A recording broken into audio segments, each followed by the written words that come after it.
30 வருஷத்துக்கு முன்னாடி அந்த படம் எடுத்திருந்தா கூட இன்னைக்கு எடுத்த மாதிரியே இருக்கு. உண்மையிலேயே வந்து விஜயகாந்த் சாரோட நேற்று நான் உட்காந்து பேசின மாதிரியும் அவரோட அந்த ஃபைட் சீக்வன்ஸ் உட்காந்து பேசின மாதிரியும் எல்லா ஷார்ட்ஸுமே வந்து இன்னைக்கு எல்லா வசதிகளும் இருந்து மற்றவங்க எடுக்கிற மாதிரி என்ன என்ன வசதிகள் இருந்து எடுத்தாங்களோ அதே வசதிகளோட எடுத்தா 30 வருஷத்துக்கு முன்னாடி அந்த படம் எப்படி இருக்குமோ அந்த அளவுக்கு சிறப்பாக இருக்கு.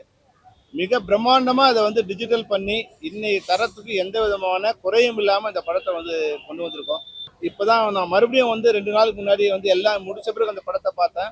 90 ஃபுல்லா இந்த படத்துக்காக ஏறக்குறைய நாங்கள் ஒரு 40,000 கிலோமீட்டர் வந்து இந்தியா முழுக்க பயணம் பண்ணியிருக்கோம்.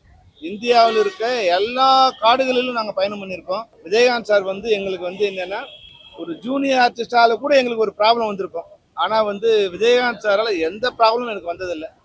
அந்த ஃபைட் சீக்வன்ஸ் எல்லாமே அவர் ஒரிஜினலாக தான் பண்ணார்.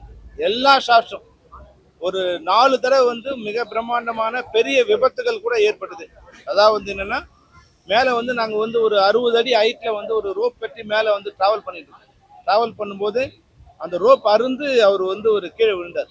கீழே விழும்போது நல்ல வேலையாக ஒரு புதர் மேலே விழுந்தார். பக்கத்துலேயே ஒரு பெரிய பாறை மேலே விழுந்திருந்தாருன்னா உண்மையாகவே அது வந்து அன்னைக்கு நாங்கள் வந்து கேப்டனையே பார்க்க முடியாமல் கூட போயிருந்திருக்கோம்.